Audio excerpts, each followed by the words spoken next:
Va ora in onda Zoom, il drive time in mezzo ai fatti con Antonino Danna.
Buonasera Antonino, a te la linea. Buonasera a te, cara Natalia, grazie amiche e amici miei, ma non dall'avventura. Buonasera, siete sulle magiche onde di Radio Libertà. Questo è Zoom, il drive time in mezzo ai fatti. Io sono Antonino Danna e questa è la puntata numero 1165 di oggi, mercoledì 1 di aprile dell'anno del Signore 2026. Cominciamo la nostra trasmissione. Vi ricordo, date il sangue, in ospedale serve sempre, salverete vite umane, chi salva una vita umana salva il mondo intero. Secondo appello, radiolibertà.net. Fesso chi non lo legge, perché vi perdete un bellissimo giornale online dove ci sono i Liberamente del direttore responsabile Giovanni Sallusti, gli auto da fe di Giulio Cainarca, la rassegna stampa di Semivarin, videopillole e molto altro ancora. Il pezzo che avete ascoltato, Franco Michalizzi, il tema di Italia a mano armata, grandissimo poliziottesco con Maurizio Merli del 1976, che però purtroppo poi è stato utilizzato anche per i soliti ignoti, ma d'altronde che dovevamo fare? Capita, succedono queste cose. Vabbè, comunque 340-670-9659 se avete voglia di dire la vostra attraverso la zappa o WhatsApp, che dir vogliasi, oppure 0292947222 se volete dire la vostra per telefono, anche da ora, perché il telefono è aperto. Abbiamo qualche cambiamento di programma dovuto a un piccolo problema tecnico che si risolverà poi più tardi. Intanto non abbiamo Antonio Zennaro. Antonio Zennaro questa sera sarebbe dovuto intervenire per conto corrente, ma mi ha mandato un video. Lui è sotto la neve in SUV o in gippone, quello che è, in Abruzzo, e quindi praticamente se si mette a fare la radio con noi, poi dopo devono andare Ambrogio Fogar con Armaduc, pace all'anima loro, a cercare di pigliarlo lì in mezzo alle nevi. Per cui salutiamo tutti gli amici, tra l'altro, che stanno sotto la neve in Abruzzo. Vi auguro di stare bene al caldo davanti a una bella stufa di acciaio di ghisa come l'amico Alfredo Marrone, o anche come il mitico rocker di Lama dei Peligni, Saverio Lione, che oggi compie non diciamo quanti anni, ma è sempre un mito e chi le te. Cominciamo la trasmissione allora. Prima di tutto, implacabile come sempre, Pierluigi Magnaschi, diritto al rovescio. Vai pure Natalia.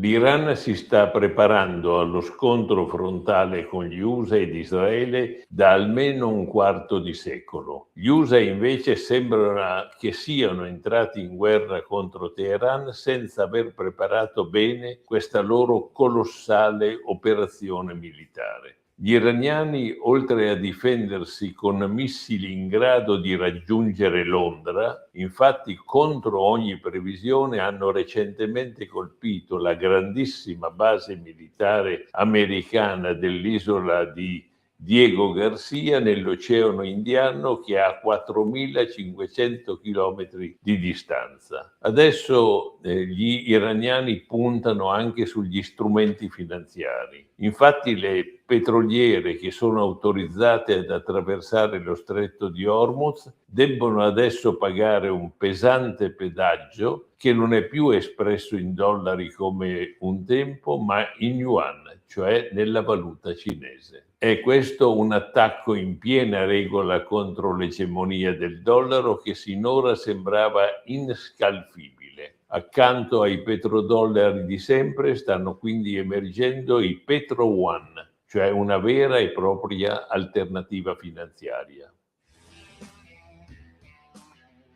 Molto bene, sempre implacabile il nostro Pierluigi Magnaschi. Marco, allora, tu che sei al telefono, ti chiedo 2 minuti di pazienza, noi facciamo solo la pausa pubblicitaria, niente canzone e torniamo subito. Vai pure Natalia, grazie.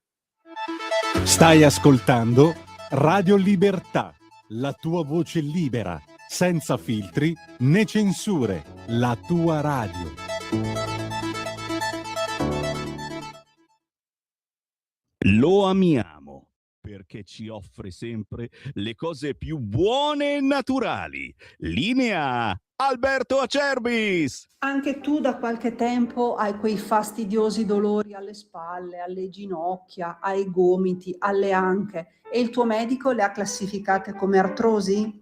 Aiutati attraverso ACEUC2. ACEUC2 è il nostro integratore alimentare a base di collagene nativo non denaturato di tipo 2, quello che aiuta le cartilagini a rigonfiarsi di collagene in modo che le articolazioni non si tocchino e non si sfreghino più. È un prodotto completamente naturale, stamattina in offerta speciale per voi. Chiamate subito 030 68 40 408. Vuoi provare il trattamento di 30 giorni? 35 euro. Vuoi provare il trattamento di 60 giorni? 60 euro. Vuoi provare il trattamento di 90 giorni? 79 euro. Ma se acquisti il trattamento di 4 mesi, 120 giorni di trattamento, un prezzo straordinario speciale per voi se chiamate subito lo 030 68 40 408, dite ho ascoltato Radio Libertà, avete prezzo straordinario, trasporto gratuito e anche uno splendido omaggio. Solo ed esclusivamente adesso se chiamate subito lo 030 68 40 408. Di nuovo a te la linea, Antonino. Grazie Natalia. Allora, al telefono c'è Marco da Mantova. Pronto, maestro? Ciao Antonino, per me è sempre una gioia andare in Pure diretta quando ci sei tu e quando c'è Natalia. Infatti a lei l'ho già detto.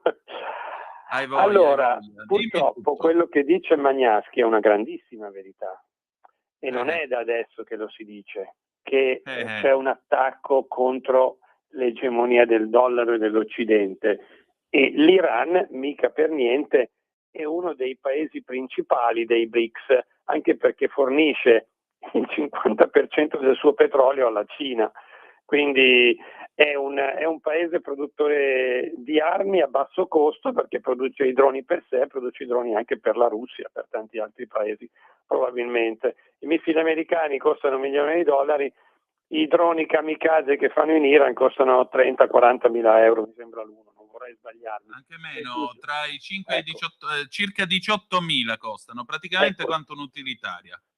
Sei tu. E i droni ucraini di risposta costano 5.000 euro, meno ancora. Ecco, quindi, però non era di questo che volevo parlare della chiusura della NATO. Okay, dell'uscita della NATO da parte degli americani, che potrebbe essere a questo punto più che plausibile, ma L'ha detto Trump oggi pomeriggio. Non gliene frega niente, perché anzi agevolerebbe il progetto europeo di smantellamento di tutto il nostro comparto industriale e la consegna a piedi pari alla Cina, cioè l'impoverimento della media borghesia, quindi trasformandoci in poveracci, in modo che poi arriva la Cina e praticamente ci assume non per quelli che sono gli stipendi europei, ma per quelli che sono gli stipendi cinesi. Ecco, questo è il progetto, e uscire dalla NATO ci consegnerebbe mani e piedi legati, imbavagliati e incaprettati alla Cina e al mondo, che è tutt'altro che democrazia, anche perché, poi chiudo, questa Europa non è in mano alle aristocrazie. Non a caso presidente dell'Europa è la baronessa, e lei e i suoi sodali hanno creato tutta una classe di cortigiani che sono tutti i funzionari e gli impiegati che lavorano a stipendi 4-5 volte superiori degli impiegati europei. Quindi si sono creati la corte di privilegiati, loro sono aristocratici o in disarmo, che vogliono ritornare tali, quindi aristocratici a tutti gli effetti, in quanto ricorderei che l'aristocrazia che ci aveva mandato in guerra nella seconda guerra mondiale, dopo la seconda guerra mondiale era stata allontanata, e questi secondo me si sono vendicati, oppure semplicemente aristocratici che vogliono detenere il loro potere reale e oppressivo verso tutti quanti noi comuni mortali. Perdonami, io la vedo veramente male la cosa, Antonino. Ti saluto, ciao, grazie. Ciao, guarda, io non parlerei di aristocrazie, ma di oligarchie, anche perché l'aristocrazia in Italia chi ci ha mandato in guerra è stato uno e uno solo, Benito Mussolini. Basta leggere i diari di Ciano per rendersi conto di come egli abbia in solitudine deciso di portare il paese al dramma, e come l'ignavia di Vittorio Emanuele III, che pure era stato il re soldato, abbia permesso, vabbè, ma la sua ignavia aveva permesso anche le leggi razziali, per cui di che cosa stiamo a discutere, abbia permesso di portare l'Italia allo sfascio. Detto ciò, che cosa volete? Trump l'aveva detto che si sarebbe ricordato di tutta una serie di cose, cominciando da: non è la nostra guerra. Ah no, non è la nostra guerra occuparci del petrolio che viene dal Golfo Persico? E scusate, con che cosa camminiamo adesso? Col frullino e energia solare? Con cosa andiamo? Con la carrozza a cavalli e gli diamo la biada, così facciamo la decrescita? Illumineremo le case con le lucerne a olio? Questo è il punto. Questo è il punto. Manca poco. Trump l'ha detto e probabilmente si farà pregare, conoscendo l'individuo, si farà pregare e chiederà che magari i paesi europei, se vogliono ancora, perché si parlava anche di una possibilità di pay to be protected, cioè chi arriva al 5% di PIL ogni anno nella NATO, benissimo, l'America continua a tenere le basi, continua a fare la sua parte. Chi no, l'America toglie tutti i supporti. Quindi potrebbe anche andare così. E se domani lui, dopo questa roba per rappresaglia, dicesse: io ora voglio il 7% di PIL investito nella NATO, che si fa?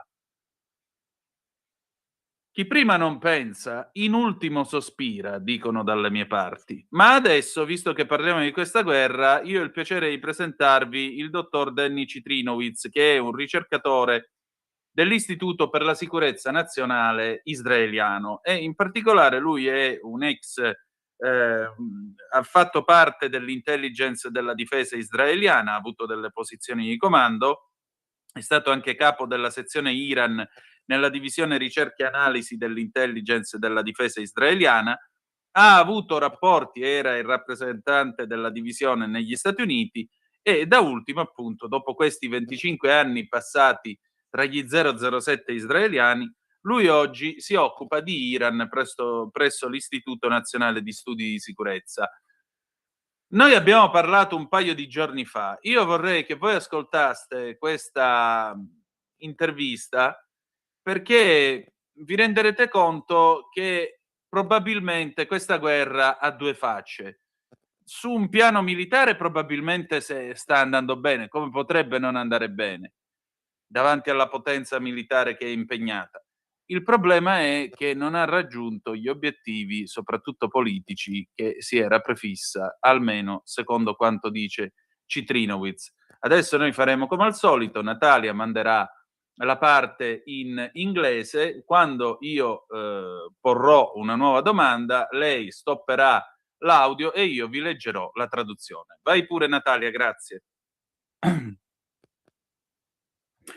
My guest this evening is Denis Citrinowicz, senior researcher in the Iran and Shiite Axis program at the Institute for National Security Studies.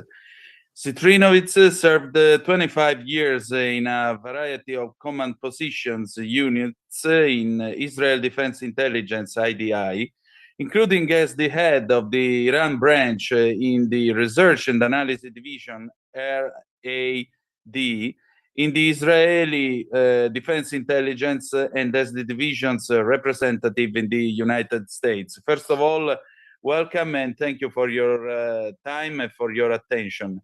I'd like to ask you as a preliminary question, right now, who is winning the war in Iran?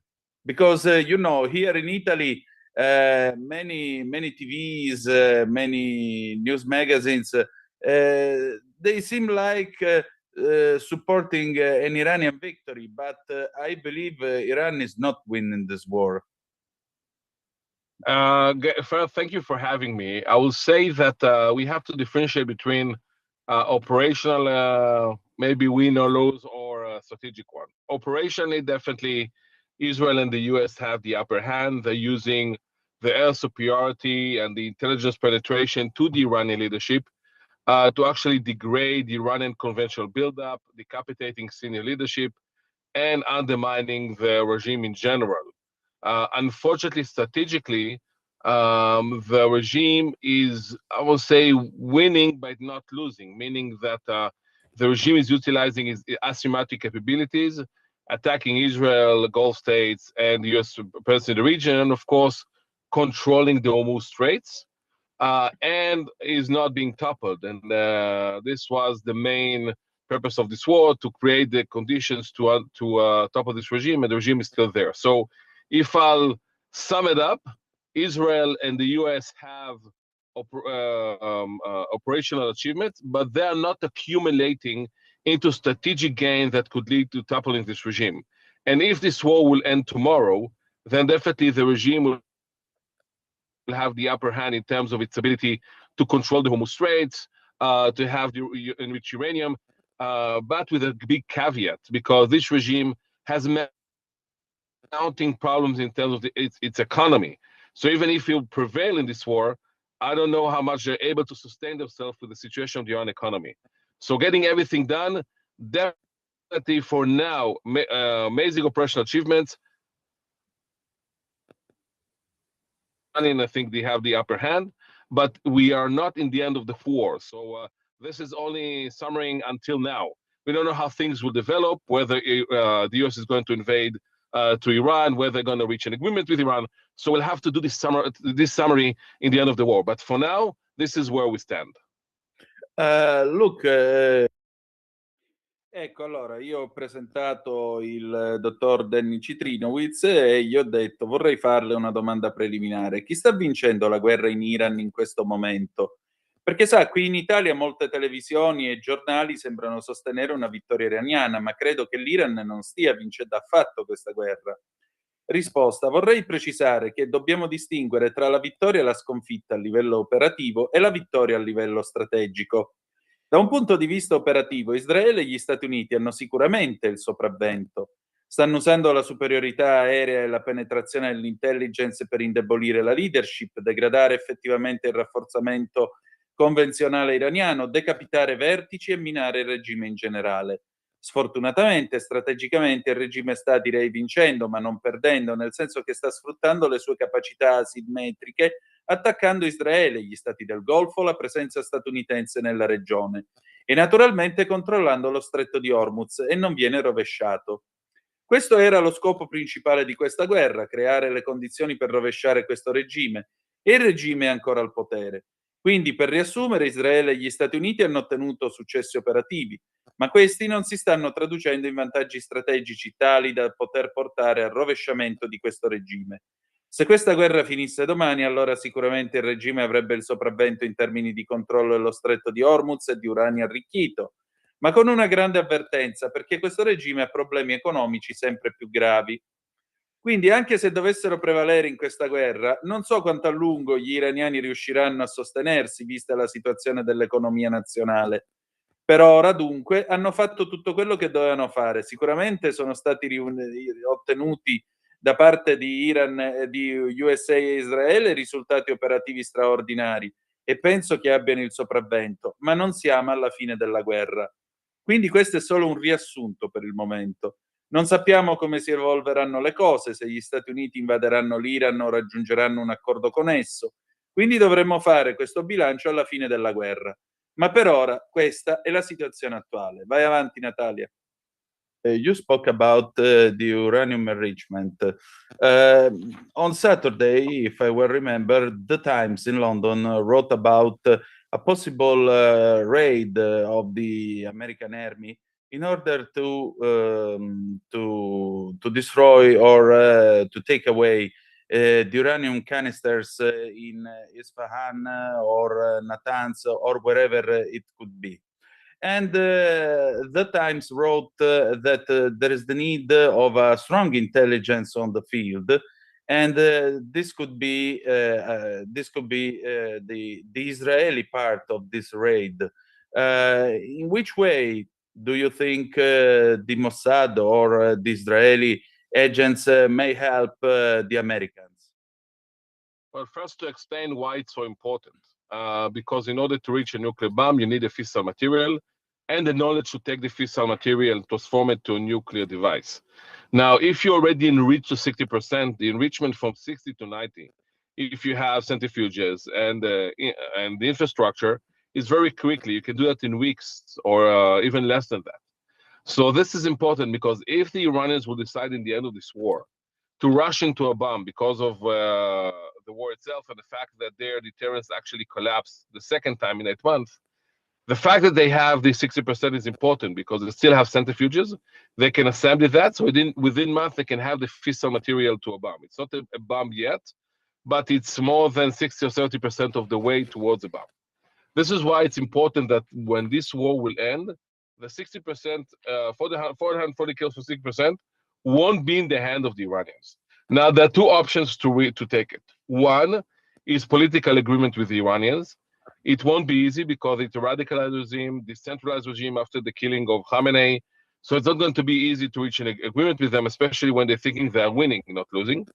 The second option is military one, but it's going to be very complex because I'm assuming that it's not in the same place. So you have maybe Isfahan, Fordo, Natanz. They are distance apart. Second, you have to take over those areas because it's probably buried deep underground. So you have to use unique capabilities in order to dig it, tractors or things like that. And of course, you need to have the way to take it out while the Iranians attacking the presence there. So it's not small or regular, let's say, command operation. This is actually an army, more or less, a small army that need to invade those places and take it out. Theoretically, it's definitely possible. Practically, it would be very hard to do so. It's also... E allora io a questo punto parlo dell'uranio arricchito. Ascolti, lei ha parlato dell'arricchimento dell'uranio. Sabato scorso il Time di Londra ha scritto di un possibile raid dell'esercito americano per distruggere o portar via i fusti con l'uranio arricchito a Isfahan, Natanz o dovunque si trovino. Il Times ha scritto che è necessaria una solida attività di intelligence sul campo e questa potrebbe essere svolta da Israele. In che modo pensa che il Mossad o gli agenti israeliani possano aiutare gli americani? Risposta: beh, prima di tutto per spiegare perché è così importante, perché per arrivare a una bomba nucleare serve materiale fissile e la conoscenza per trasformare quel materiale in un ordigno nucleare. Ora, se si ha già un arricchimento del 60%, l'arricchimento dal 60 al 90, se si hanno centrifughe e infrastrutture molto veloci, si può fare in settimane o anche meno. Quindi questo è importante perché se gli iraniani decidessero alla fine di questa guerra di affrettarsi a costruire una bomba a causa della guerra stessa e del fatto che la loro deterrenza è effettivamente crollata per la seconda volta in 8 mesi. Il fatto che abbiano già raggiunto il 60% è importante, perché vuol dire che possiedono ancora le centrifughe.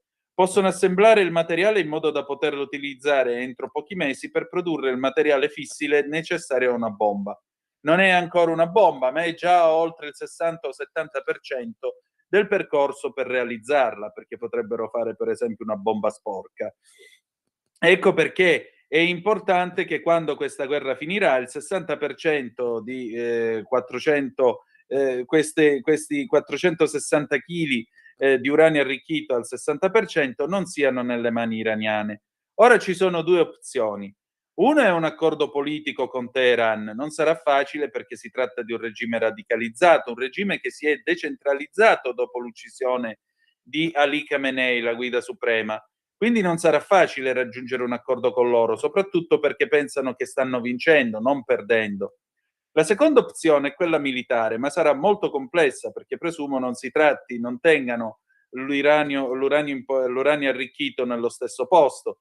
Quindi potrebbe essere Isfahan, ma potrebbe essere un'altra zona che è più distante da Isfahan. Secondariamente bisogna conquistare quei luoghi perché probabilmente i depositi sono molto in profondità nel sottosuolo e bisognerà utilizzare mezzi speciali per scavare e aprirli, tipo trattori o simili. Bisogna poi avere modo di rimuovere il materiale mentre gli iraniani attaccano la presenza americana sul posto. Non si tratta quindi di una piccola operazione, di una normale operazione di comando, si tratta in realtà di un esercito, più o meno un piccolo esercito, che deve invadere quei luoghi e conquistarli. Teoricamente è sicuramente possibile, ma nella pratica sarebbe molto difficile da realizzare. Vai Natalia. So really risky and it could be catastrophic if I think about the Operation Eagle Claw in 1980 when the United States tried to rescue the hostages of the American embassy in Tehran. It could be another disaster just like that in 1980. But I conceived this particular thought as I was reading the article on the Times. They wrote the possibility of using a chain hook helicopter or a Black Hawk helicopter in order to lift all the canisters and take them away. But why couldn't they destroy the underground burial site, making exploding a bomb, detonating a bomb down into the underground facility and destroying all the canister? Is it possible or is it risky for the environment, for example? No, it's not risky to the environment. The thing is that you need to know exactly where it is. And the problem is that the Iranians have tunnels that will be very hard to touch in terms of even using the American capabilities. So it's theoretically possible, but again, practically, it's not easy because you need to know exactly where it is. You need to you use the right bombs, and not necessarily these bombs will help. And especially when you don't know exactly where they are, the material is, and it's also, as mentioned, this place between three sections. So theoretically, again, those options are, I'm sure that they are considering. Practically, I don't think it's also a possibility. So you're stuck with a very bad options, or reaching an agreement that definitely the Iranians will demand for it lifting of sanctions, or you are going again, while remembering Eagle Claw, going to a very, very risky move, more or less as mentioned, like a land invasion to take the canisters out. Those things are both of them problematic, and actually highlight the problem with the war itself. The war was planned operationally, I think, almost flawless between the Israel Defense Intelligence and Central Command, the US one. But strategically, we see multiple problems that emerge, given the fact that this regime is not being toppled. From the issue of uranium to the issue of operating the straits, the same straits that were open before the war started. So I think that this is, so as mentioned, operationally major success, but strategically, we're encountering more and more problems while we are conducting this war.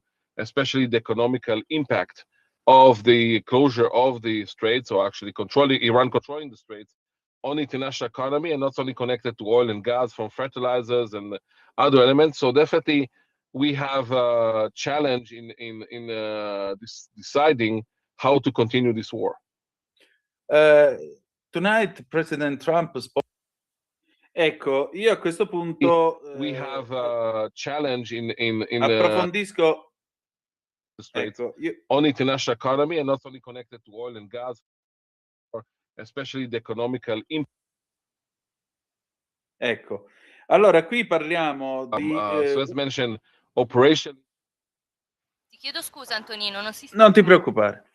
Allora, qui parliamo a questo punto di un precedente a questa potenziale operazione, è l'operazione Eagle Claw nell'aprile del 1980, che fu voluta da Jimmy Carter per tentare di liberare gli ostaggi che erano stati dell'ambasciata americana a Teheran, che erano finiti ostaggio dei Pasdaran nel 1979.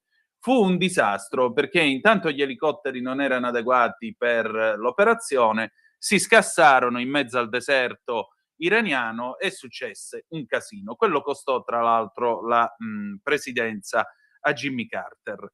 Detto ciò, io gli chiedo appunto, tentare di prendere quest'uranio sarebbe quindi molto rischioso, potrebbe essere catastrofico.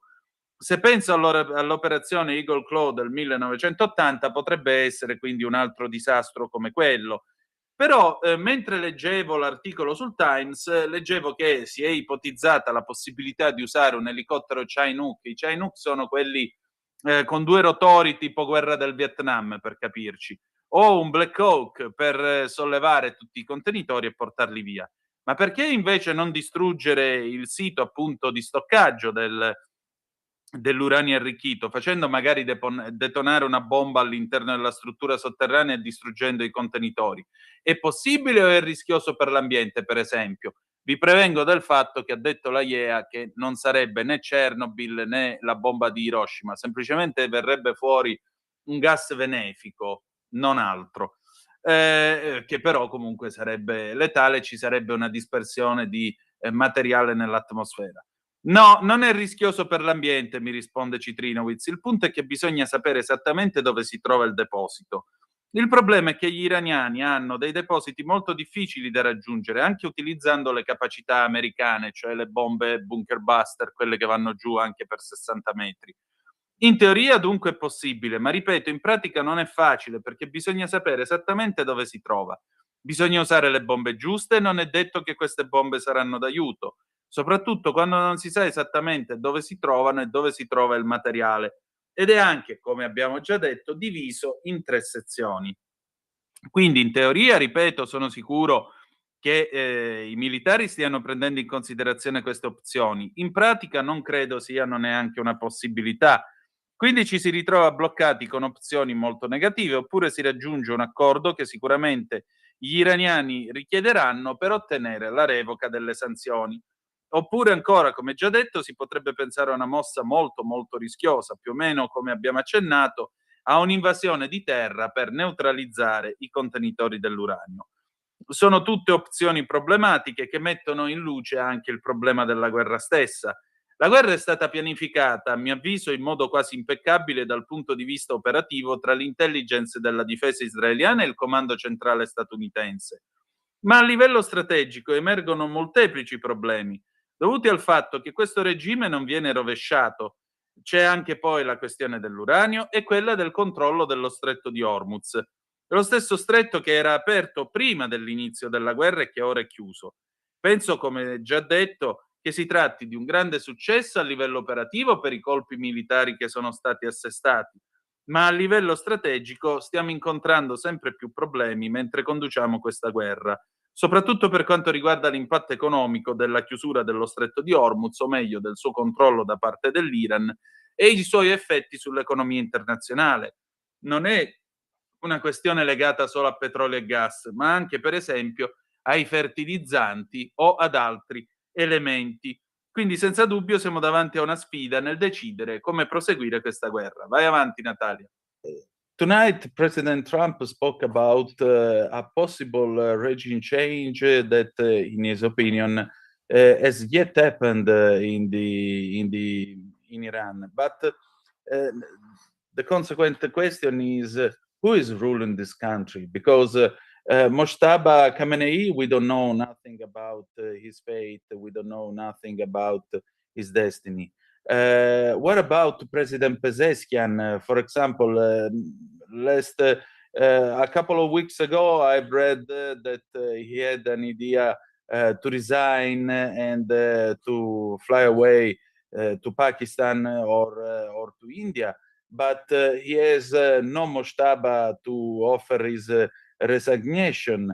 Right now, we have seen the death of Ali Larijani, which was perhaps the thickest into this regime and perhaps the most lethal leader into this regime. So right now, who rules Iran, and who is the guy President Trump says he is speaking to? Because the next question is also, tonight he said that Iran is giving a kind of a gift to the America, letting 20 tankers, oil tankers, pass through the Strait of Hormuz. Is it a joke? Is it reality? What's happening? Okay, so I'll start from the issue of the present. Yeah. That actually highlight the fact that this administration, especially President Trump, do not understand how the Iranian behave. This is no present for the American president. If such, it's just what the Iranians are doing is just to highlighting to the American administration that they are controlling the straits. And actually, those tankers that are moved are not American tankers. They are Pakistani tankers that the Iranians have good incentive to work with the Pakistanis. So they did that for them. If they're indicating something to the U.S., it's not that they are willing to negotiate in a way they're going to forego the control of the straits. On the contrary, they're indicating to the administration, the U.S. administration, and the president itself that they will continue controlling the straits regardless what will happen. So this is something that President Trump really doesn't seem to understand, especially also when you're saying about the regime change. What happened in Iran is a very bad outcome. I'm not saying that the regime before was a good one, it was a bad one as well.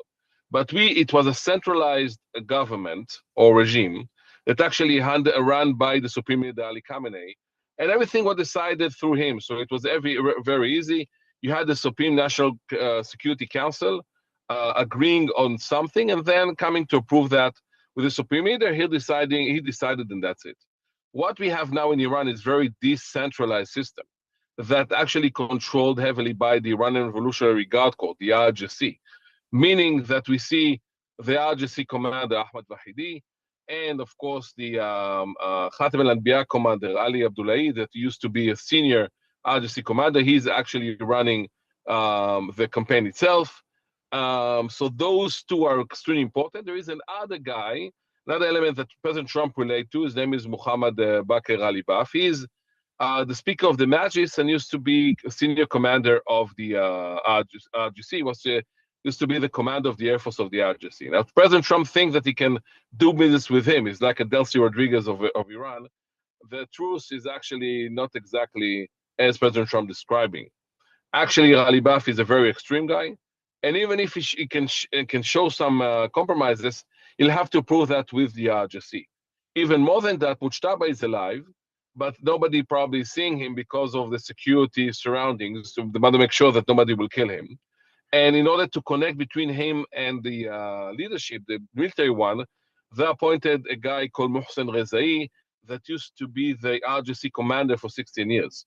And for the replacement of Ali Larijani, the secretary of CNS, they actually appointed the guy that also was a senior IRGC commander, a guy named Muhammad Bakr Dhul Ghadar, that is also a very extreme guy. So if you're taking all of that into account, you understand that Iran is much more extreme today, much more decentralized to them today. It will be very hard to negotiate with Iran. And unfortunately, I don't see them compromising on anything. So this is where we stand right now. And I'm assuming, giving the President Trump statement, that actually he doesn't understand the reality right now on the ground in Iran. Ok. A questo punto si parla appunto di chi comanda effettivamente in Iran, perché io gli dico, Trump ha parlato di un possibile cambio di regime che a suo parere non si è ancora verificato in Iran, ma la domanda che ne consegue è chi governa questo paese, perché di Mustafa Khamenei non sappiamo assolutamente nulla, non sappiamo nemmeno se sia vivo né del suo destino. Il presidente Pezeshkian, un paio di settimane fa leggevo di una possibile sua voglia di dimissioni e di fuggire in Pakistan o India, ma non ha Moshtaba a cui presentare le dimissioni. Poi abbiamo assistito alla morte di Ali Larijani, che forse è stato il leader più duro e letale di questo regime. Quindi chi governa adesso e chi è la persona con cui Trump dice di parlare? Perché la domanda successiva è che Trump ha detto, dice, mi hanno fatto il regalo di far passare 20 petroliere per lo stretto di Hormuz, è uno scherzo, è la realtà, cosa sta succedendo?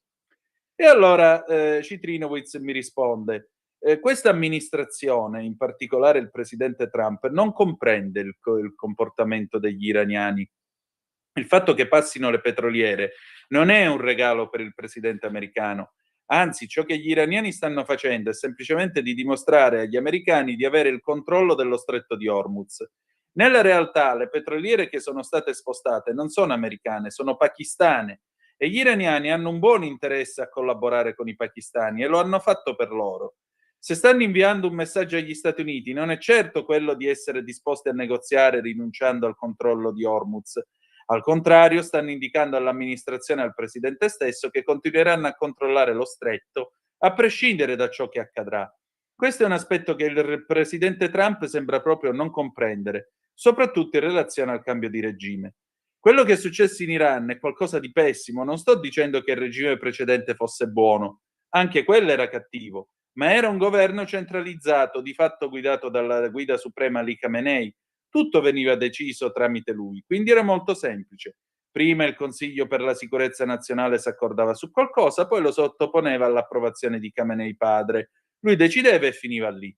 Quello che abbiamo ora in Iran è un sistema molto decentralizzato, di fatto controllato in larga misura dal corpo dei Pasdaran.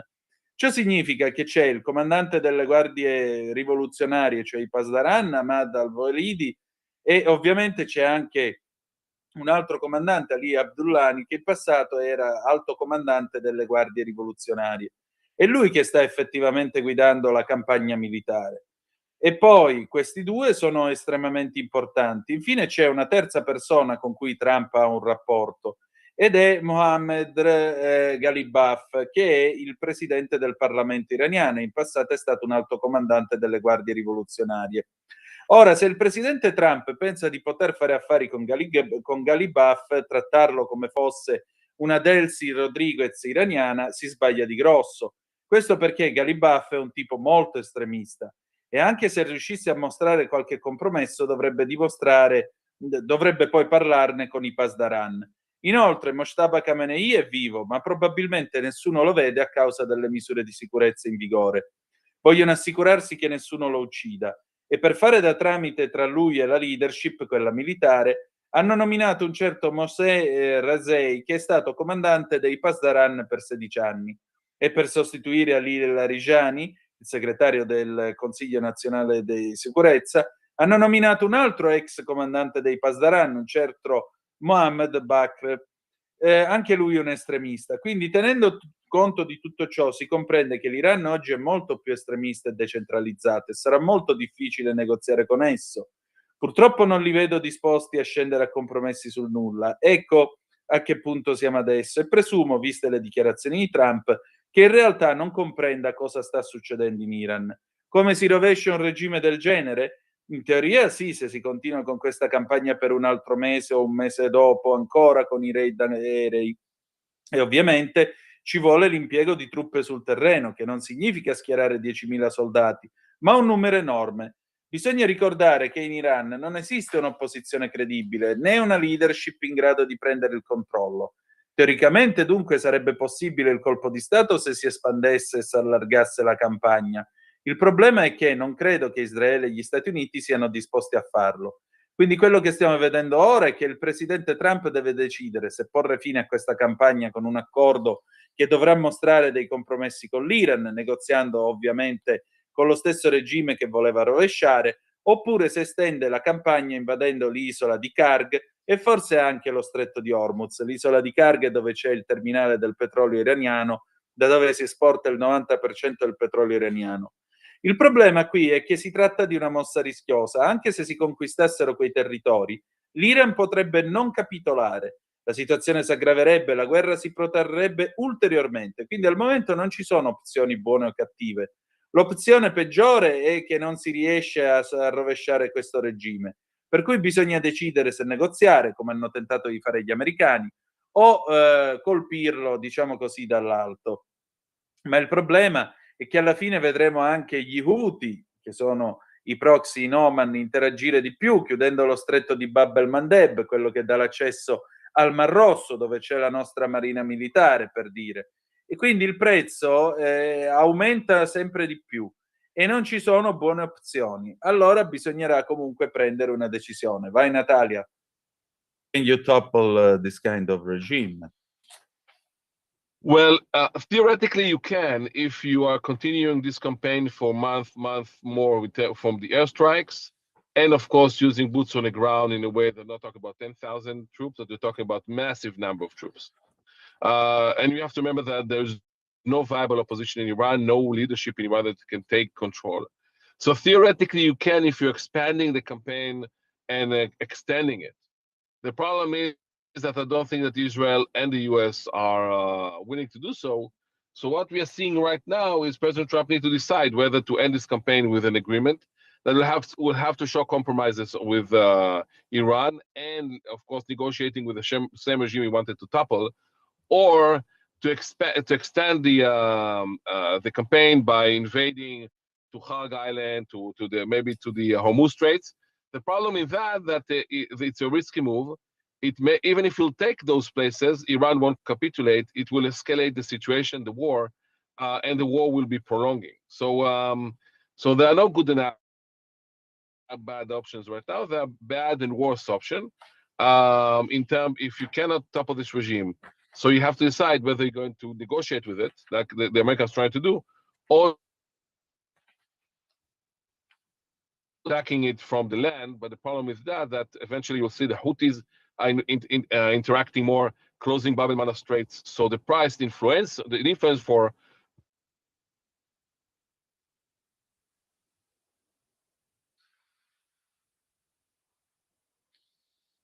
higher and higher and higher. So there are no good options. Then you have to choose one.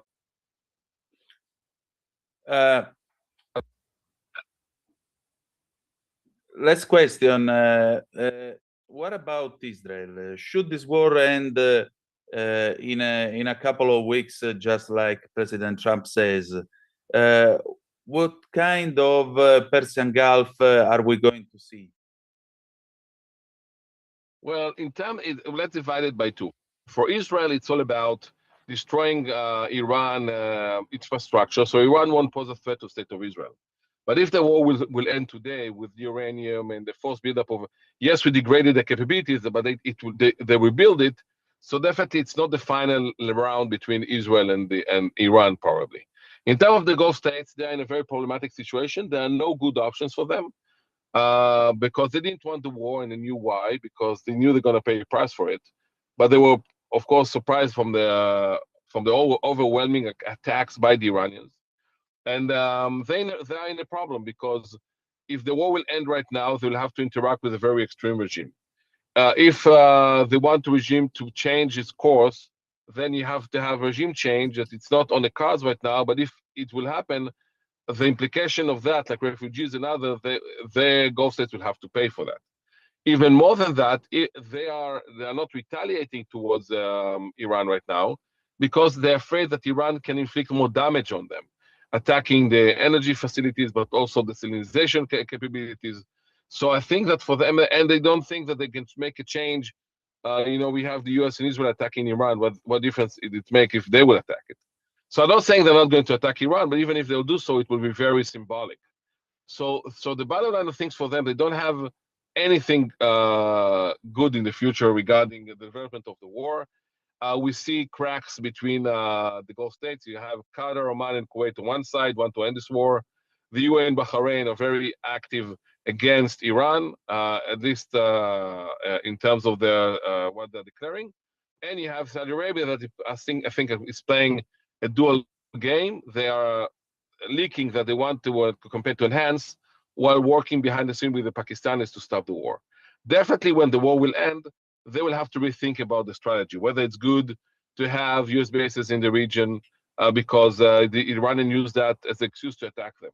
Whether they need to diversify their support, maybe with the Russians, the Chinese. There's a question of what they're going to do with Israel. All of that, they have to rethink about the policy, because definitely they understand that the policy that they had before the war, meaning having the US presence in the region, by having diplomatic relations with Iran, that didn't help them, and they are suffering both ways. So definitely from the Gulf states, they have to rethink and recalibrate their policy in the day after the war. Thanks a lot.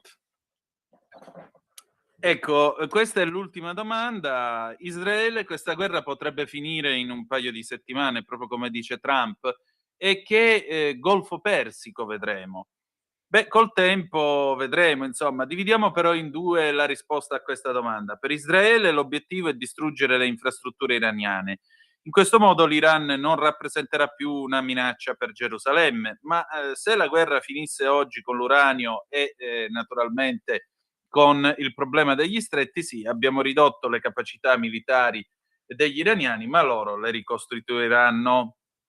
Quindi sicuramente non si tratta dello scontro finale tra Israele e l'Iran. Per quanto riguarda gli stati del Golfo, si trovano in una situazione molto problematica. Non hanno buone opzioni perché non volevano la guerra e sapevano perché sapevano che ne avrebbero pagato il prezzo. Ma sono stati ovviamente colti di sorpresa dagli attacchi travolgenti degli iraniani e si trovano in un grosso problema, perché se la guerra finisse ora dovrebbero interagire con un regime molto estremista. Se vogliono che il regime cambi rotta, allora è necessario che cada. Al momento non è nei piani, ma se dovesse accadere, le implicazioni come i rifugiati e altri problemi ricadrebbero sugli stati del Golfo. Inoltre, al momento non stanno rispondendo agli attacchi iraniani perché temono che quest'ultimo possa infliggere loro danni maggiori, attaccando per esempio le loro infrastrutture energetiche, ma anche le loro capacità di sopravvivenza. Quindi credo che per loro sia questo il motivo per cui non pensano di poter cambiare le cose.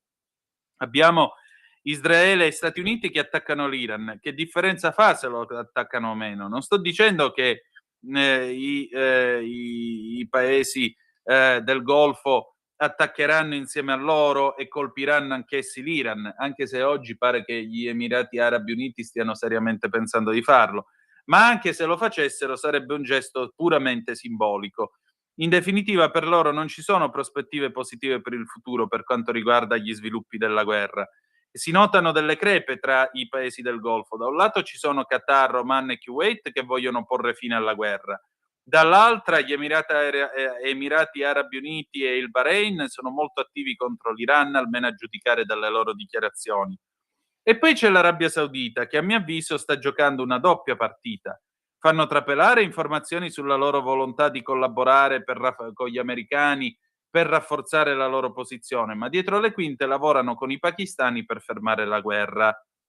Sicuramente quando la guerra finirà dovranno ripensare alla loro strategia, chiedendosi se sia opportuno mantenere basi statunitensi nella zona del Golfo, perché gli iraniani usano questa scusa come pretesto per attaccarli. Se abbiano bisogno di diversificare il loro sostegno, magari rivolgendosi a Russia o Cina, resta da capire che cosa faranno. Per quanto riguarda Israele, deve ripensare completamente la sua politica, perché sicuramente ha capito che quella che aveva prima della guerra, ossia la presenza degli Stati Uniti nella regione, le relazioni con l'Iran, non li ha aiutati e stanno subendo, e Israele sta subendo le conseguenze. Quindi sicuramente gli stati del Golfo, per finire, dovranno ripensare, ricalibrare la loro politica il giorno dopo la fine della guerra. E adesso Simona Loizzo per Qui Parlamento. Qui Parlamento.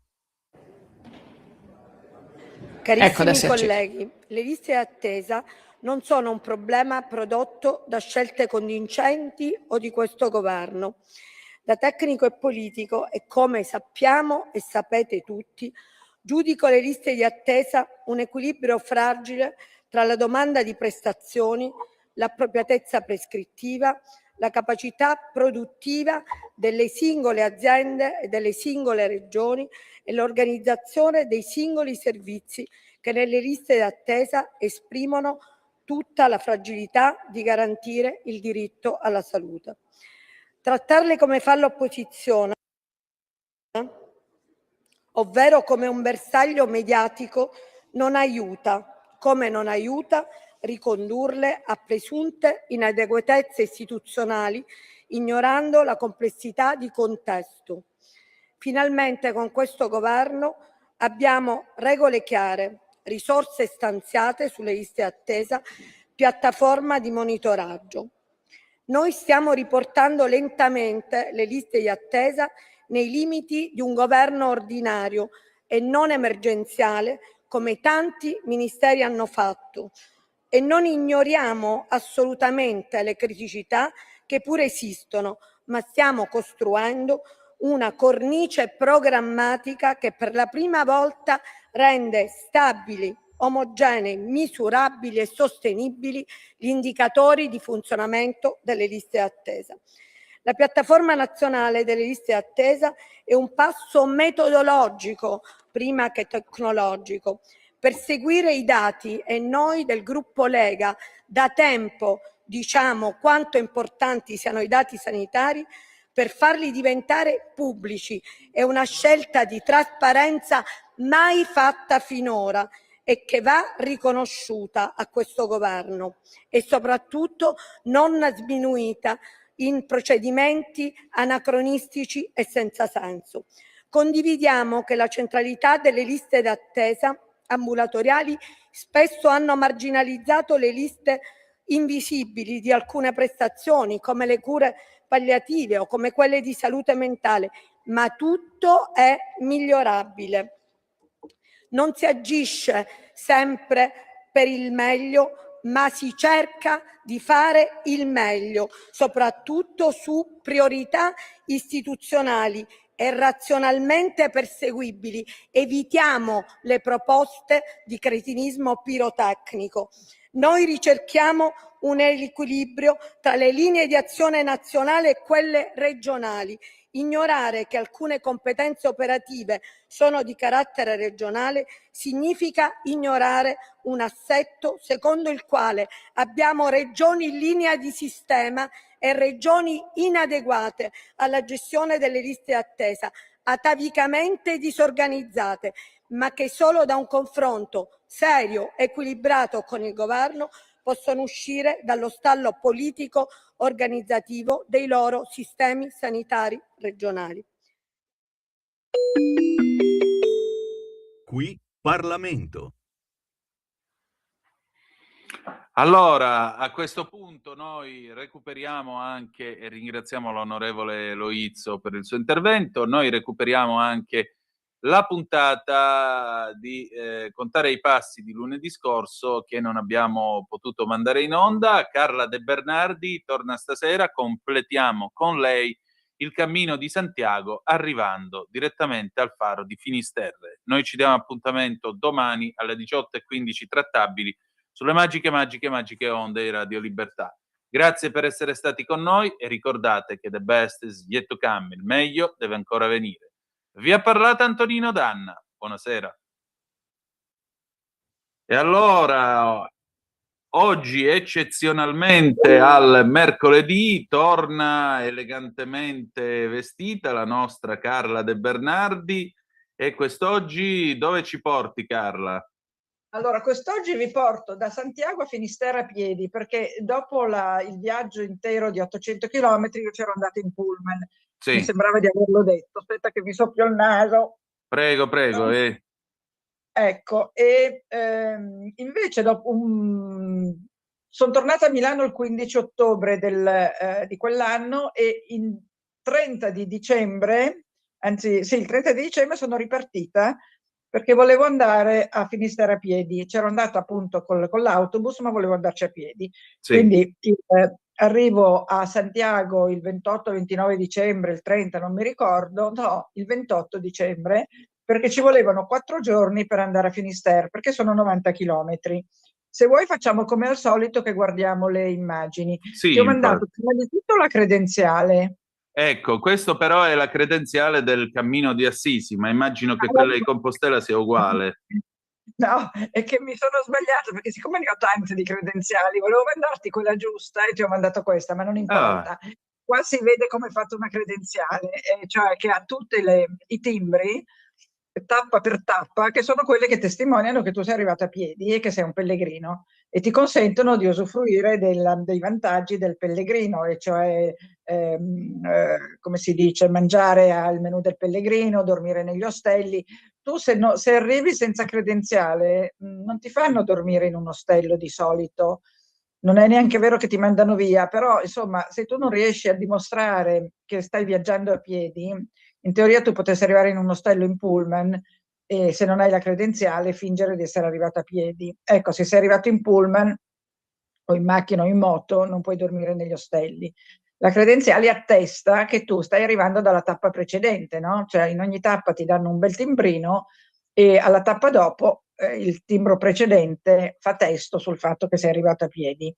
E le credenziali sono tutte fatte così. Sì, questa vedi che ci sono delle croci tau, dei fraticelli a forma di croce tau, perché sì. la croce tau è quella di San Francesco. Ne parleremo poi sul cammino di Francesco, che sarà poi un altro tema di altre trasmissioni quando avremo finito questa su Santiago, che oggi è l'ultima, e quindi le prossime verteranno su altri cammini. Comunque le credenziali sono sempre fatte così.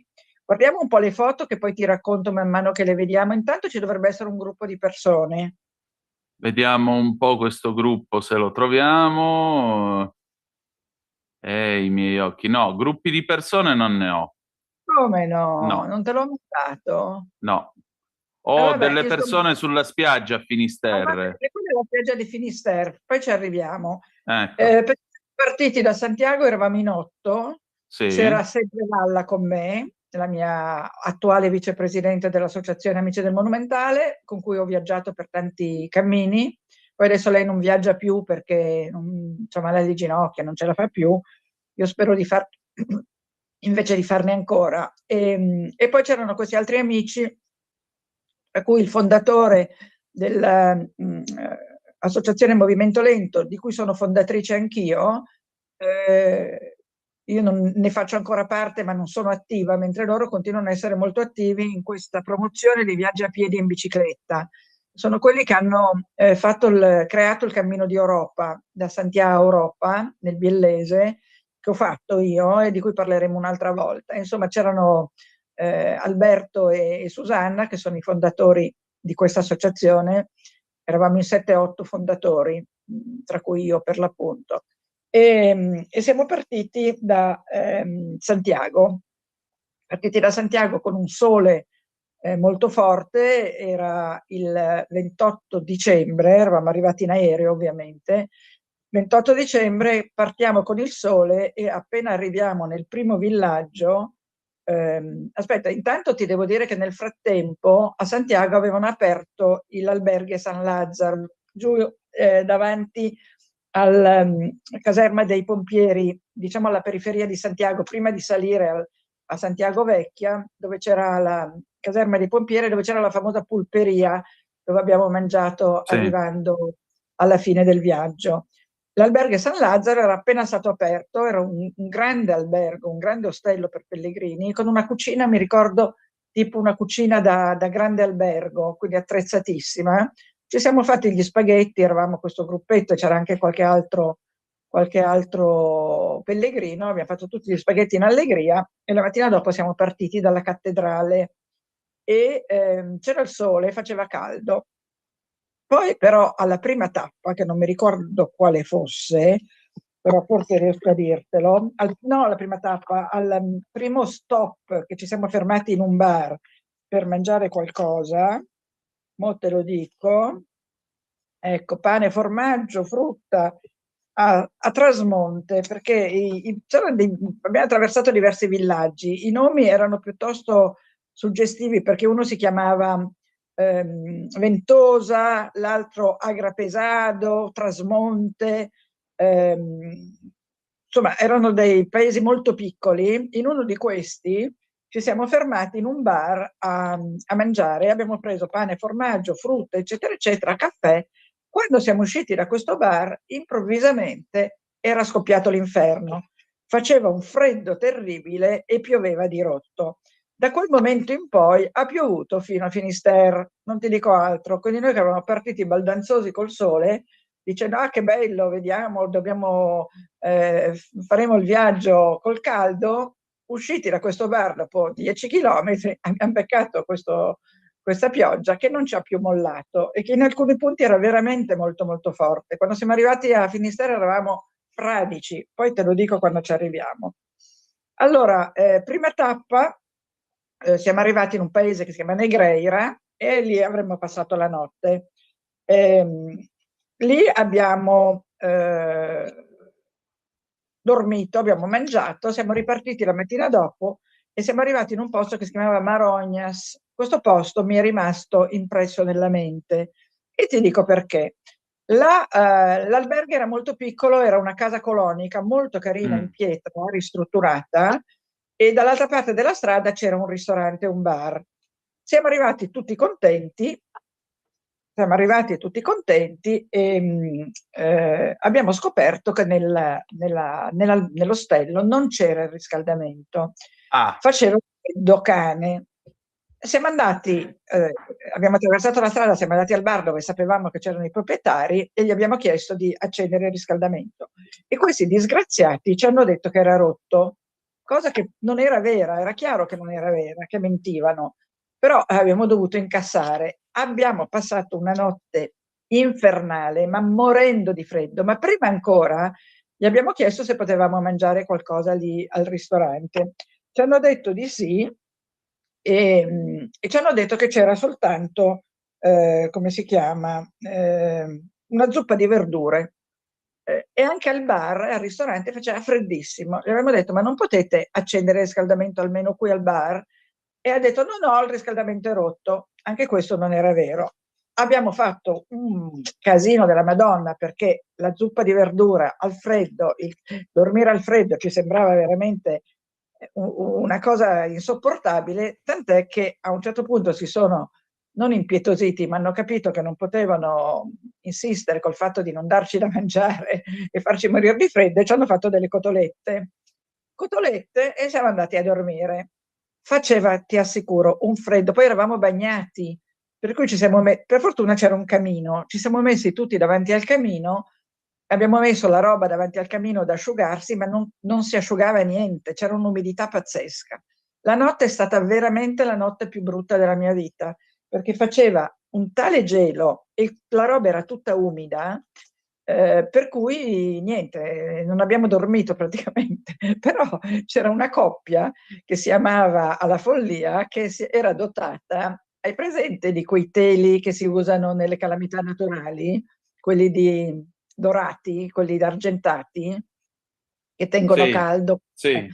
Quelli si erano portati quello perché erano evidentemente stati più furbi di noi e nella notte si erano messi sotto questo telo e siccome si amavano molto avevano evidentemente fatto delle effusioni per cui oltre al freddo, all'umidità e al fatto che non si riusciva a dormire c'era anche il rumore di questo telo che è una specie di, come dire, di carta stagnola al di sotto della quale questi si agitavano selvaggiamente. Quindi è stata una notte indimenticabile, ma veramente poco piacevole. La mattina dopo ci siamo rivestiti, la roba era ancora umida, quindi è stato veramente faticoso e siamo partiti.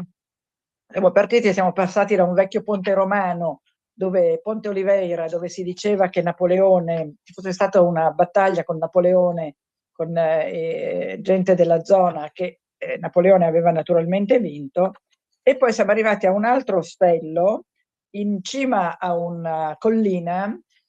Considera che quel cammino lì era tutto in mezzo ai boschi, in mezzo agli eucalipti e ai villaggetti, quindi era veramente un cammino molto molto gradevole, a parte la pioggia. c'era questo odore di eucalipto, questi boschi, insomma era molto molto bello. E arriviamo a questo altro ostello all'Alto de Armada, e all'Alto de Armada abbiamo dormito tutti lì, ci hanno accolto lì veramente con molto calore, c'era una grande tavolata, dovresti avere una tavolata con una grande zuppa di lenticchie. No, non ti ho mandato neanche quella, non ti ho mandato neanche la zuppa. Ma allora scusa, io credevo di averteli messi dentro. Vabbè, insomma, c'era questa enorme pentola di zuppa di lenticchie e lì finalmente ci siamo asciugati completamente, abbiamo mangiato questa zuppa di lenticchie, siamo andati a dormire e la mattina dopo ci hanno svegliato con l'adagio di Albinoni e quindi tutti contenti e siamo ripartiti. E poi siamo arrivati a Finisterre.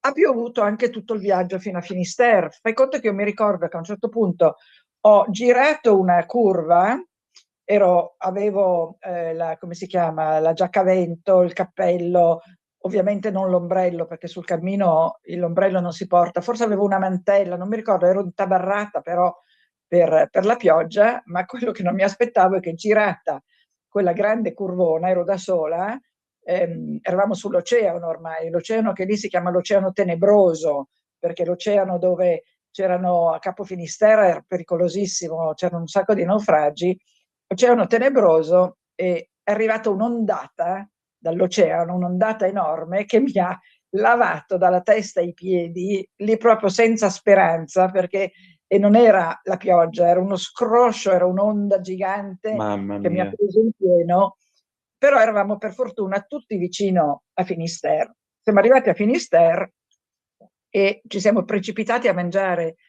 Finisterre è un posto delizioso, è un paese con delle piccole case, un albergo, l'ostello dei pellegrini, e il porto, e nel porto ci sono delle piccole barche da pescatori, non è un porto grande, quindi c'erano tutte le barche dei pescatori ormeggiate e ci siamo fermati a mangiare in un ristorante che si chiamava Hotel Arron, e di quello ti ho mandato sicuramente. Sì.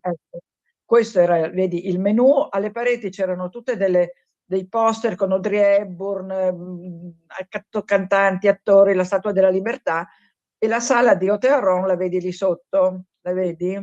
Sì. C'è una sala di un ristorante. Ecco, questo qui, vedi, c'era una grande vetrata, era in alto, su spalafitte, e dava sul porto. Siamo andati in bagno, ci siamo cambiati completamente, perché avevamo della roba asciutta, per fortuna, perché sai che i pellegrini, per tenere la roba asciutta, cosa fanno? La mettono nello zaino in sacchetti di plastica. Quindi quando parti ti porti tanti sacchetti di plastica, perché sai che se dovesse piovere come piove in quei giorni, se la roba nello zaino è in sacchetti di plastica non si bagna. Poi lo zaino ha un coprizaino, poi hai la mantella, e quindi la roba che è nello zaino riesci a salvarla. Nota poi che c'è un trucco: se tu tra lo zaino e il coprizaino metti un palloncino di quelli da festa dei bambini gonfio, la pioggia non si ferma sullo zaino e scivola via, perché questo palloncino fa una specie di scivolo, per cui la pioggia, invece di colpire lo zaino e il coprizaino, che comunque non ha una resistenza alla pioggia così forte, quindi prima o poi passa, ma se c'è il palloncino l'acqua scivola via. E quindi siamo riusciti ad arrivare a Hotel Arron e andare in bagno uno dopo l'altro, e ci siamo cambiati, e finalmente dopo 4 giorni eravamo belli asciutti e belli felici. Tra l'altro la specialità di Finisterre sono i frutti di mare, e quindi adesso nel menù non si riescono a leggere le cose che ci sono scritte. No, però, si legge molluschi con gamberi, polpo con i molluschi, polpo con le fave, poi c'è la cazuela de marisco, che è una specie di marisco sono i frutti di mare, i marisco sono, quindi c'era la zuppa di marisco, quindi abbiamo mangiato frutti di mare a go-go, sia quel giorno lì che poi il giorno dopo, perché è la specialità, quelle barche che arrivano nel porto, poi verso sera le abbiamo viste arrivare, sono partite, quelle che erano partite al mattino, alla sera le abbiamo viste nel tramonto tornare, ed era molto bello vederle arrivare proprio nel fascio di luce del sole che tramontava. Arrivavano cariche di mariscos, eccolo qua, vedi? Perché è il posto più a ovest della Spagna, Finisterre. Dicono anche dell'Europa, anche se si litigano tra Finisterre in Bretagna, un posto in Portogallo, l'abbiamo già detto, ma Finisterre in Spagna dice che il posto più a ovest e il sole, quando va giù, viene proprio inghiottito dal mare. Se tu vedi, c'è anche una foto di un bicchiere, sì, questo è un bicchiere di vino che io e Lalla ci siamo bevute la sera, quando siamo andate poi a visitare il faro che dovresti avere la foto del faro. Sì, ne abbiamo quante ne vuoi. Ecco, fai vedere, ecco, questo è il faro di Finisterre, vedi, che era il faro proprio che serviva alle navi per orientarsi nel passato e forse anche adesso. C'è un cippo che dice, c'è la conchiglia di Santiago gialla su fondo blu e c'è scritto chilometro 000, perché effettivamente è lì che finisce il cammino di Santiago, non è a Santiago. A Santiago mancano ancora 90 chilometri e a Finisterre vedi appunto questo cippo con scritto 0000, quindi lì sei veramente arrivato. Tra l'altro lì si celebra un rito, perché che oggi non si può più fare, poi ti spiego perché, ma noi l'abbiamo fatto. Si scende oltre il faro e lì veramente hai l'impressione che la terra finisca, cioè tu sei praticamente sul ciglio dello strapiombo che finisce nell'oceano e ti rendi conto proprio che non c'è più terra, cioè la terra è finita, è Finisterre. Lì c'era una specie di focolare, una specie di braciere. Sì, braciere in pietra, dove tu potevi, anzi non potevi, tutti i pellegrini bruciavano simbolicamente qualche cosa che avevano portato sul cammino come abbigliamento, i guanti, le calze, una maglietta, quello che volevi tu, perché questo significava proprio la fine del cammino e la purificazione che il cammino aveva operato su di te, perché se eri arrivato in fondo al cammino santo, perché è un cammino comunque religioso quello di Santiago, anche se c'è chi non lo fa per quello e naturalmente non io, ma in passato era un cammino religioso, quindi c'è questa grande purificazione col fuoco. Il fuoco, lo sappiamo, è la cosa che purifica più di tutto, no? Sì. Le pire degli eroi omerici venivano bruciati, in India vengono bruciati i morti, eccetera, eccetera, eccetera. Quindi lì non ti bruci, non bruci le persone, ma bruci simbolicamente dei vestiti che hai indossato e quindi finalmente sei libero. Sei libero, cioè, hai raggiunto un grande momento di pacificazione, chiamiamolo così. E quel rito è molto sentito, lo si fa in silenzio, è veramente. Adesso non si può più fare perché a un certo punto, un anno, è scoppiato un incendio. Probabilmente ha preso le sterpili attorno, i cespugli, insomma è scoppiato un incendio e quindi non si può più fare quel rito di bruciare i vestiti. Io sono riuscita a farlo, per mia fortuna. E da lì, da quel punto del faro, vedi a sinistra una spiaggia che è quella che la foto, ci sono i cigni, ci sono delle cose sulla. No, non c'è neanche quella, ma io che cosa ti ho mandato? Ma io ho scusa. questa. No, questa non è è una Luxia, spiaggia. no, vai su. Non c'è una spiaggia con un grande cigno? No, non c'è. No, io ho allora, solo la spiaggia con queste due persone che passeggiano e uno col cane. Allora, questa è la spiaggia che vedi a destra quando sei a Finisterre, di fronte alle spalle del faro o davanti al faro, e hai bruciato i vestiti, eccetera, e ti sporgi verso destra, alla tua destra, e questa è la spiaggia che vedi, su cui passeggiano le persone, perché poi ci siamo andati a passeggiare anche noi, perché è una spiaggia bellissima, vedi? Sì. Arrivando a Finisterre c'è una spiaggia molto bella e molto grande anche quella, ma dove ci sono per l'appunto delle barchette, degli oggetti, un grande cigno, mi ricordo che era una specie di grande salvagente.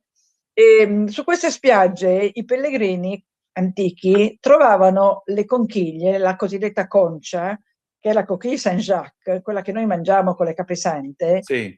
E portavano indietro queste conchiglie per far vedere che erano effettivamente arrivati a Finisterre.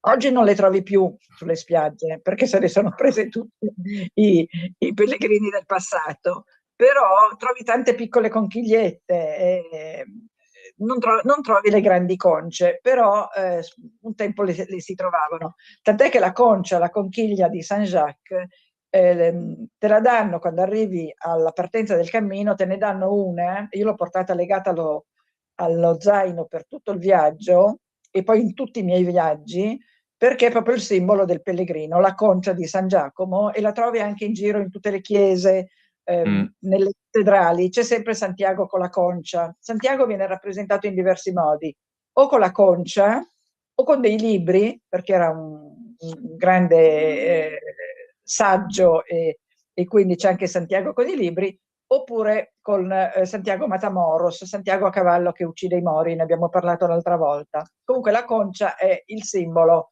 del cammino di Santiago, e si trova anche in tante chiese in Occidente la concia, perché era uno dei cammini sacri insieme a quello per Roma e a quello per Gerusalemme. Insomma, bruciamo questi vestiti e poi andiamo al bar del Faro. Il Faro ha delle camere, è un albergo, e ha un bar, quindi ci siamo prese, ecco questo era di sera poi, ci siamo prese un bicchiere di vino, e ci dovrebbe essere, sì, e questo bicchiere di vino l'abbiamo fotografato nel momento esatto in cui l'oceano stava per inghiottire il sole, perché tu vedi il sole così sull'orizzonte, poi di colpo blup, scompare e non c'è più. Abbiamo ovviamente io e Lalla brindato al nostro cammino, eccetera, eccetera, e poi siamo tornati giù. La sera di Capodanno eravamo tutti nell'ostello, l'ostello dei pellegrini, che era tutto fatto da letti a castello di ferro molto semplici, e c'era una cucina e c'era una sala mensa, e lì è stata fatta la cena di Capodanno. Questa qui era una ospitalera di quel periodo, perché sai che gli ostelli sono gestiti da ospitaleri volontari, cosa che ho fatto anch'io, e questa qui per Capodanno si era messa questa parrucca ed era simpaticissima, la vedi? Era tedesca. E era molto molto simpatica, e quindi abbiamo mangiato tutti a questa mensa, c'erano tutti i festoni di Capodanno, abbiamo bevuto eccetera, poi a mezzanotte il rito del Capodanno spagnolo è di mangiare 12 chicchi di uva bianca. Noi non solo li abbiamo mangiati, ma li abbiamo anche messi tutti allineati a fare delle frecce, la famosa freccia amarilla che segna Santiago. Quindi abbiamo messo sul tavolo, ognuno ha messo 12 chicchi di uva bianca fatti a forma di freccia, e a mezzanotte plop, plop, plop, plop, ce li siamo mangiati tutti e 12. È un rito propiziatorio che porta fortuna. Dopodiché siamo usciti sul molo, pioveva, ma era una pioggerellina, non era più un temporale, era proprio una pioggerellina molto leggera. Eravamo un po' brilli, devo confessarti, perché avevamo bevuto vino a tavola e poi l'orujo, che è questo liquore galiziano. Eravamo tutti un po' brilli e ci siamo messi a ballare, ci siamo presi per mano, abbiamo fatto un grande cerchio e ci siamo messi a ballare cantando e ballando e bevendo oruco, perché ci eravamo portati fuori la bottiglia, che ci passavamo di mano in mano, e ballando e cantando in cerchio, tenendoci per mano e bevendo, abbiamo festeggiato il Capodanno. Devo dirti che è stato uno dei più bei Capodanni della mia vita, me ne ricordo di bellissimi con i miei figli, quindi non voglio fare torto ai Capodanni con i miei bambini, però devo dire, o con i fidanzati, però devo dirti che quello era stato veramente magico. Il giorno dopo ci siamo ritrovati tutti sul giornale della Galizia, che aveva pubblicato una foto e aveva scritto anche che c'erano 2 pellegrine italiane, quindi eravamo diventati improvvisamente, come si dice, famosi in Galizia. Sul molo avevamo cantato ovviamente canzoni italiane, no? Venditti, Pule, Equipo 84, insomma, ci eravamo veramente divertiti, avevamo fatto molto tardi, la mattina dopo ci svegliamo e troviamo appunto la notizia che eravamo tutti lì, questi italiani, tra cui io e Lalla, c'erano tutti i nomi. Poi siamo andati a prendere la cosiddetta fisteriana. La fisteriana è un diploma come la Compostela, no? Come quella che ti danno anche a Roma dopo la Concilione. È un diploma che però si chiama Fisterrana, e c'è scritto: o Cancello de Fisterra, che vuol dire il comune di Fisterra, accredita che Carla de Bernardi chegou a estas terras da Costa da Morte e fin do cammino Jacobeo, Fisterra 31 dicembre 2008, l'alcalde, perché si chiama la Costa della Morte, l'oceano è tenebroso e la costa è della morte. E quindi questa fisteriana io ce l'ho, così come ho la Compostela, ho tutti i miei diplomi che sono un mio grande vanto. Quando morirò e li troverà mio figlio, spero che non li butti via, anzi gli lascerò scritto per favore di non buttarli via. E quindi finita questo viaggio a Santiago, a Finisterre, poi volevamo andare a Muxia, che è sempre sulla costa, ma a 20 o 30 chilometri da Finisterre, ma non siamo riusciti ad andare. Ma io ti ho messo delle foto di Muxia. Eccola qua. C'è questa chiesa che poi a un certo punto, anni dopo, è bruciata, ma l'hanno ricostruita completamente. E poi c'è questo monumento, il monumento, questo qui, non mi ricordo cosa rappresenta, aspetta però che te lo voglio dire. Pietra de Ferida. Pietra de Ferida, vedi che c'è una ferita nella pietra, perché sì, ricorda il naufragio di forse di una petroliera, aspetta che te lo dico però, perché secondo me è interessante, una petroliera che è andata a fondo e ha fatto un disastro ecologico, naufragio Muxia, aspetta, ecco, il disastro della Prestige nel 2002. La petroliera Prestige nel novembre 2002 si è spezzata in due e ha causato una delle peggiori maree nere della storia europea, inquinando gravemente le coste galiziane.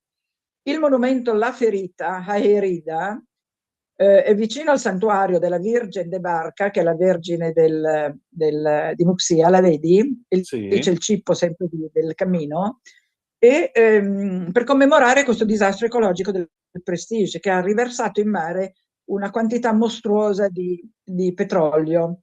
Poi c'è stato anche un altro naufragio lì, ma era stato nel 1890, e lì era affondato un incrociatore britannico. Comunque questa pietra, la ferita a Herida, celebra quel famoso il naufragio della petroliera del 2002. La petroliera, appunto, come ho detto, si chiamava Prestige, e c'è stato un spaventoso inquinamento del mare, perché erano veramente una quantità di petrolio, adesso non so quanto petrolio sia stato riversato in mare, ma insomma è stata una tragedia, e quindi hanno fatto questo monumento. E io però a Muxia non sono riuscita ad andare, ma ti ho voluto mettere le foto perché comunque è importante. Invece c'è la foto di una chiesa, e la chiesa è la chiesa, quella lì, la vedi? La chiesa sopra, ecco questa. Com'è il titolo della foto? Finisterre però è questo. Sì, Finisterre, perché questa dal paese di Finisterre andando verso il faro, sulla destra c'è questa chiesa che si chiama Santa Maria de las Areas, che anche quella celebra un famoso naufragio, ma soprattutto celebra un Cristo o una croce, non mi ricordo esattamente, che venne recuperata dopo il naufragio e che è stata, intorno alla quale è stata costruita questa chiesa. Aspetta che te lo dico con esattezza, la chiesa di Santa Maria de las Areas. Allora, la chiesa di Santa Maria de las Areas, eccola qua.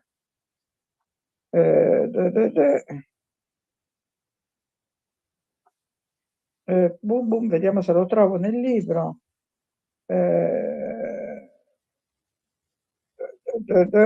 No, non lo trovo. E vabbè, io mi ricordo ogni tanto delle cose che invece mi sembra di aver scritto, l'ho sicuramente scritto, ma forse in un altro libro. Comunque questa chiesa appunto è stata costruita per un Cristo che è stato ritrovato dopo un naufragio, ed era, vedi, molto suggestiva. Dopodiché abbiamo altre foto, mi sembra di no, ti ho raccontato tutto. No, abbiamo tutto, abbiamo coperto tutto, e tra l'altro io ti voglio ringraziare per questo viaggio che abbiamo fatto assieme. L'ultima domanda che ti pongo è: che ti è rimasto di sto cammino? Ma te l'ho detto l'altra volta, mi è rimasto questa grande sensazione di libertà, come ti ho detto, a parte che poi io e Lalla quella sera lì abbiamo deciso che avremmo rifatto una parte di cammino, che saremmo partite dal passo del Son Por, che non è il passo di Roncisvalle, E il passo del Son Pol è quello che vi ho raccontato, non te lo so raccontare, che c'erano i nazisti, c'era un avamposto dei nazisti al passo del Son Pol, dove c'era un grande albergo, c'era una stazione che era anche un grande albergo della Belle Époque. Lì a un certo punto si erano insediati un gruppo di nazisti e avevano chiuso il tunnel del Son Pol che collegava la Spagna alla Francia perché per evitare che arrivassero rinforzi dalla Francia, e quindi da lì passava l'oro nazista. Insomma, c'è tutta una storia molto complicata che si ritrova in un bel libro che si chiama proprio L'oro nazista, mi pare. E quello che era questo grande, questa stazione che aveva anche un grande albergo agli inizi del Novecento, a un certo punto venne chiusa perché c'era stato anche un deragliamento e è stata riaperta di recente. Quindi al passo del Son Pol adesso c'è di nuovo questo bellissimo grande hotel in stile proprio tipico dell'inizio del Novecento, quindi in ferro e vetro, uno stile anche un po' francese. E decidemmo quella sera che saremmo partite anche dal Son Pol e avremmo fatto il cosiddetto cammino aragonese, perché da Roncisvalle parte il cammino navarrese e da Son Pol il cammino aragonese. Si uniscono a Vu, a Puente della Reina, di cui abbiamo già parlato. Quindi avremmo fatto anche il cammino aragonese, che poi abbiamo fatto l'anno dopo, e che è un cammino un po' più difficile, un po' più aspro, un po' più duro. Quindi non mi era poi piaciuto tanto, a parte una gola degli avvoltoi, dove in mezzo erano praticamente come sai, quelle rocce a strapiombo che ci sono negli Stati Uniti, no? I canyon, era un canyon, sì. dove davano avvoltoi. Quello era stato molto suggestivo. Per il resto il cammino aragonese non mi aveva particolarmente colpito, era durato 5 o 6 giorni, poi a Puente la Reina eravamo tornati indietro perché non avevamo previsto di continuare. E però quella sera lì decidemmo che avremmo comunque fatto anche il cammino aragonese che ci mancava. Quello che mi è rimasto, come ti ho detto, è questa sensazione di libertà, di essere uguali a tutti gli altri, di non avere nella vita un ruolo, di non avere nella vita una maschera, ma di poter essere veramente se stessi, perché sul cammino si è tutti uguali. Nessuno ti chiede chi sei, cosa fai, cosa vuoi, quanti soldi c'hai. Sì, ti chiedono se sei dei bambini, ti chiedono le cose che sono importanti nella vita, ma non ti chiedono di rappresentare te stesso per quello che è appunto un ruolo che tu hai nel mondo, ma proprio semplicemente di chi sei nella tua essenza più che nella tua esistenza. Non so se riesco a far spiegare la differenza. Quindi l'essenza di quello che sei e non chi sei nella vita. E questo ti dà una grande sensazione di libertà. Poi nel cammino stai zitto molto a lungo, fai dei lunghissimi tratti senza parlare. La Meseta, per esempio, no? Vi ho raccontato che sulla Meseta a un certo punto mi sono messa a urlare perché ero da sola e non capivo, cioè nel libro scrivo che non sapevo se ero viva o morta, in realtà ho avuto quella sensazione, perché era talmente tutto silenzioso e talmente tutto fermo che mi sono detta, oddio, dove sono? Sono ancora sulla Terra o sono in un'altra dimensione? E questo fatto di stare zitti, di tacere, di non fare tutto quel chiacchiericcio mondano, quel pettegolume che fai nella vita inevitabilmente, non perché sei una persona sgradevole, ma perché parli, racconti, la gente ti parla, ti racconta, si parla di questo e di quello. Ecco, sul cammino prevale il silenzio, prevalgono i rumori della natura, non so, i pioppi che sembra facciano una musica quando passi attraverso un bosco di pioppi, il vento fa danzare le foglie che sono argentate e tu senti una musica cristallina, senti magari dei rumori degli uccelli, senti dei rumori in lontananza, senti il rumore del vento e quindi hai questa percezione molto più forte, questi sensi che non sono appunto quelli che eserciti di solito, non sono tanto la vista e il tatto, quanto per esempio l'udito, che nelle città l'udito è massacrato dai rumori, no? E invece lì senti delle cose che non hai mai sentito prima.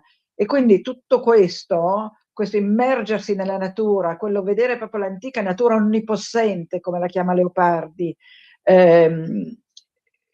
vedi la realtà nella sua semplicità, non vedi il mondo complicato in cui io vivo, perché vivo in Occidente, vivo in una grande città, quindi vivo in un mondo che è complesso.